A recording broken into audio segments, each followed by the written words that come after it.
This is Quick Quest. What's Quick Quest? Well, it's a quick game. It's available on Steam. It's Quick Quest. You play quick, you fight quick, you go on a quest that's quick.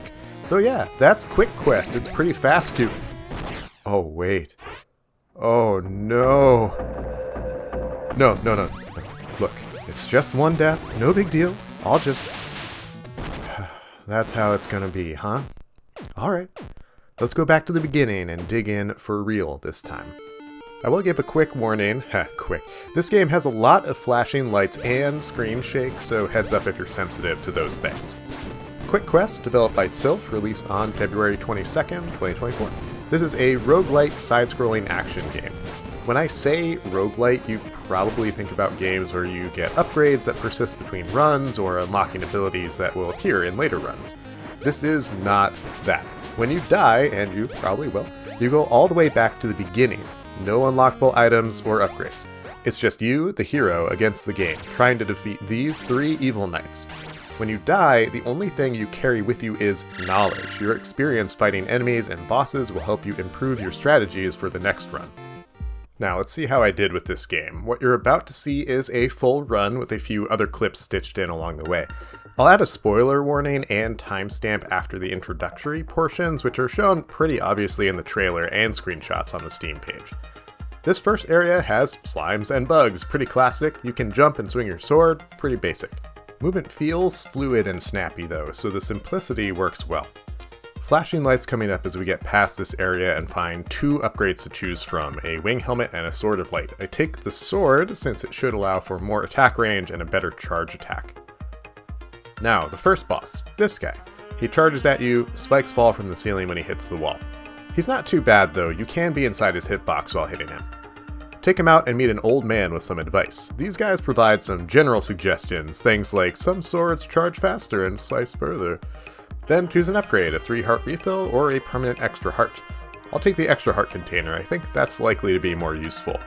As I enter this volcano, I will give a spoiler warning here. I'm going to show the bosses I fought, my strategies for defeating them, and how I learned this game's systems. If you want to avoid all of that, go to the time on the screen. I think the fun thing about this game is learning the enemy and bosses' patterns, so I suggest playing it to do that. It's $7, easy purchase. Alright, volcano time. Despite its name, Quick Quest does indeed require slowing down sometimes to dodge some environmental features and enemy attacks. Going faster requires knowing the environment well, so after going through here a few times, I started to get the hang of it. The next boss is this dragon. He'll wreck the floor, so you can use a convenient platform to avoid that. Once he dies, walk through. Or if you're okay tanking the hits, you can actually just walk through him, at least on the version of the game I played when I recorded myself doing this. It's highly likely you'll lose any weapon you have though, since you'll take a few hits doing this. After that fight, I can choose between a patch, more flying blocks, and 2 helmets. I'm not sure exactly why I took the shield helmet this time. I usually like the flying blocks patch, but I imagine I was thinking about having an extra buffer to keep my sword. See, your weapon and helmet have durability, 3 to start with, and they reduce by 1 with each hit you take. And with a recent patch, the helmet durability reduces first, then your sword. So I probably wanted to keep my sword more than anything. Navigate some more volcano, then fight this dragon guy. He'll attack with his sword, both an overhead attack and a stab, and he'll spit fireballs and a bouncy ball. His pattern isn't too bad to learn, though you'll need to react reasonably quickly to his sword attacks in particular. Get another full heart container, then it's time for Water World. No, wait, sorry, not that Water World, this is Water Land. A lot of fish, frogs, and flying snakes here, followed by an area with some Mario-looking platforms, some jumpy boys, and spiky fire guys. All in all, not horrible as long as you play it reasonably carefully. I'll note that hitting enemies that require multiple hits while jumping is really satisfying. You can juggle them a bit and continue to move yourself forward. Upgrade time, and here I get a longer damage frames patch. This extends your iframes when you get hurt, which is very good. It's one of my favorite upgrades in the game. Fight another lizard guy. He's like an upgraded version of the last guy with trickier power attacks and farther reaching sword attacks. This is where learning good strategies for fighting the bosses is key. He can get you in a corner pretty quickly, so making use of the wall jump is almost a necessity. This is also the first boss that we don't get a health upgrade after, which threw me off the first time. The game starts to get a bit more dangerous here, and you'll depend more on your ability to fight strategically. Traverse some more platforms, then pick up the more flying blocks patch, which will cause more flying blocks with health pickups to spawn. Then fight my least favorite boss, a floating squid. This is a great fight, really. It has a good set of moves. I just hate this bubble orb attack. Something about this doesn't work with my brain to make dodging reasonable. This is usually the point when I know if I'm going to live or die beyond here. If I've been good, I'll likely stay good, pick up another full heart, then on to the next area. There are a ton of snakes here. Flying ones, jumping ones, fire shooting ones. I did have to pause here for a minute. Oh, it was actually 13 minutes of pause. Okay, we'll fast forward through that. Unfortunately, when I unpause, I run right into this fool. Then I take more damage on the way to the next boss, and pausing really threw me off, so I lose my helmet and a chunk of health. Fortunately, I get the wing helmet, which lets me float if I hold jump.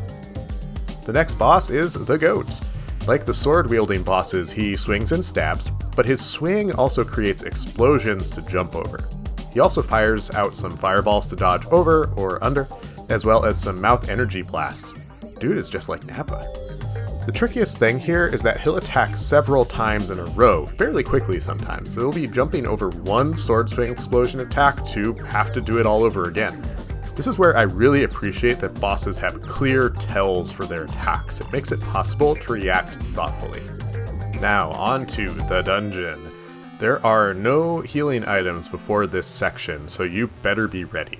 And I was not the first several times. You have to fight three-headed snakes, and they either shoot fireballs, or they shoot bubbles. Get familiar with the patterns and hop over or dodge under everything. Charging your sword can help here. You'll have some time while dodging to do that. This hallway is littered with the corpses of my past failures.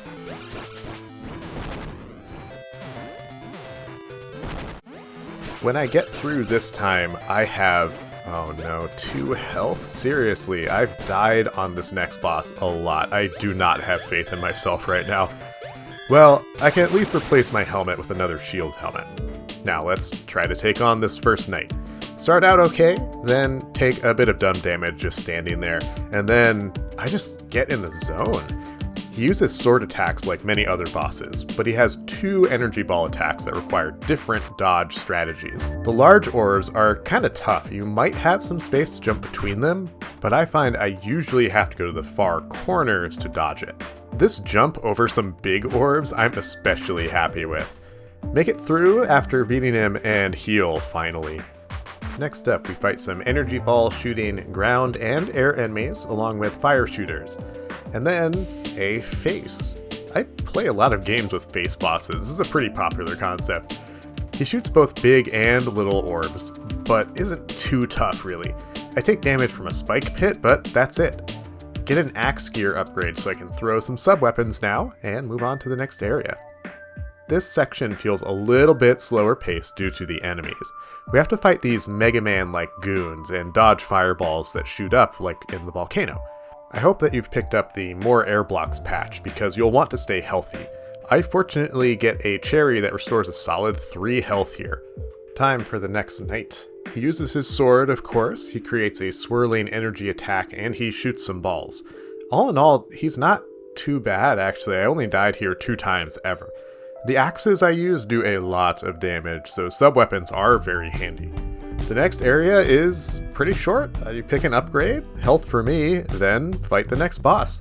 He looks strangely familiar. He dashes at you like the first boss, but he creates a trail of fire behind him, so you can't cheese it by letting him rush through you. It was worth a shot. I did try it at least once. He transforms, "This is not my final form," and then he'll create fire behind him when using his sword, and he shoots fire in front. Careful distance management is key. I skip the upgrades this time because I don't like any of them, and I move on to one heck of an area. We got fireballs raining down, we got fish jumping up, we got shooters, we got breaking platforms. Whoo boy, it's busy here. Then the next boss fight, the Lady Knight. She's upset we beat her dog, so she'll fight us. I didn't think she was too tough. She uses some familiar attacks with swings and dashes, a fire blast, and smaller fireballs. Take her out, move on to the next area. This is Fireball Central. Flying snakes drop them, big snakes shoot them. I goof a ton. I lose my helmet to damage, almost lose my sword, but I manage to get my health back to save it. I've had this sword the entire run. I definitely don't want to lose it now. I'm nearly full health, and I get a helmet upgrade right before the final boss. Here we go. I really hope you got familiar with the patterns on the last bosses, because this guy has a lot of similar moves along with some new ones. He stabs with fire, he swings with explosion, he shoots small balls, he stabs down, that's a new one, and he creates explosions that sometimes have a fireball drop on the very end. And he has this larger fireball toss. I'm getting close to death here, be careful.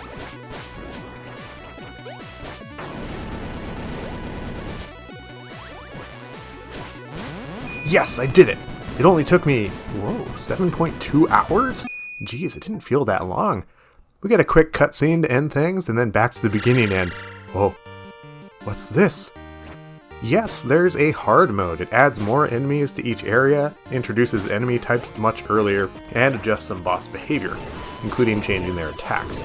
It is more tough, but I won't go all the way into it in this video. This has been long enough for what's supposed to be a quick video. Okay, the spoilers are done, so let's talk about this game in general. This game is super smooth. The movement is really responsive. You have a nice wall jump to make use of when avoiding boss attacks, and making use of various tools feels really satisfying. I love picking up swords that have special charge attacks like shooting an orb out, and using that in combo with a solid hit to deal extra damage. It's really satisfying to play. Okay, I'll be honest, I was frustrated at times, but the goal of this game is to get good at it in increments to complete a full, clean run, and it's really fun to do that. The dev, Sylph, has made this more feasible by adding a boss replay option. That's a great addition that lets you practice, but it does require you to actually take on the game's systems before earning it. Let's talk upgrades for a second. Every weapon and helmet you pick up has durability. If you take damage, your weapon and helmet degrade. You lose them after 3 hits. When Quick Quest released, you lost both weapons and helmet durability with each hit, so you lost both things right away if you took enough hits. That's pretty punishing. A recent update changed that so that you lose durability on your helmet first, and then your sword. Durability also refills when you heal, so refilling health, repairs, or goodies. Also, there is a patch that improves item durability, which can be a huge help. I do have one complaint. It's these flying blocks that have items. These show up randomly, and you can get an upgrade that increases their odds of showing up, sometimes leading to 2 in an area. They will provide healing items, but they'll also drop an item that gives you more ammo for sub-weapons. That sounds nice, but the sub-weapon ammo is essentially useless if you don't have any sub-weapons. I wish the game would factor in if you have a sub-weapon when you get these item boxes. However, there is also an upgrade that lets you change the item drop into something else, so this may be an intentional choice anyway. That's really my only issue as far as gameplay goes. So it plays well, how about how it looks and sounds? This game certainly has clear influences. There are hints of Super Mario platforms, Zelda 2 combat, and some Mega Man visuals as well. There are a lot of dark backgrounds with contrasting cave colors. As you get deeper into the game, you travel through more interesting looking areas that hold some surprises for a fantasy setting. So visually, I like this a lot. It's simple, but I think it should be for the game's focus on combat. The visuals help with combat too, as many enemies and each boss have clear tells for what attack they're about to throw out. Music is great, developed by Roll Music, I hope I'm saying that right. Did a great job here. Plenty of great tracks throughout, with the boss themes being some of my favorites. One complaint I had initially was the sound of the wing helmet. That's pretty aggressive, but Sylph has updated this in a recent patch so it's less painful now. I really appreciate when devs take time to fix things like that. A final nice thing about presentation here is the trophy room at the start of the game. This acts now as your access to the boss replay feature, and it also gives some nice clues about how much game you have left. After finishing my first full run, I could tell I had about 2 core things left to unlock. I like seeing the progress here. It's like the game is telling you to persevere, there's only a little bit more to this. So yeah, I'd say give this one a shot. It's a tough but fair game focused on boss fights and smart movement. It plays well, it looks and sounds good, and it's a good challenge. I think there's a pretty high skill ceiling here too, with plenty of movement options and equipment that changes your movement and attack options. I do wish there was a little bit more heft to the regular run. Some items feel a bit samey, some of the bosses are a little bit repetitive, but overall, I had a ton of fun with this. Heck, I want to play it right now after talking about it. I'll work on hard mode and try to improve my best regular run. For the quality of the music and visual atmosphere, the gameplay loop, and the game feel, I think this game is well worth the price, and I'd love to see more people give it a shot. Thanks for watching, and thanks so much if you're coming back here after watching my last video. That Deus Ex video got way more views than I could have ever expected, and I really appreciated all the comments and support. If you've given Quick Quest a try, let me know what you thought about it in the comments. Thanks, and have a great day.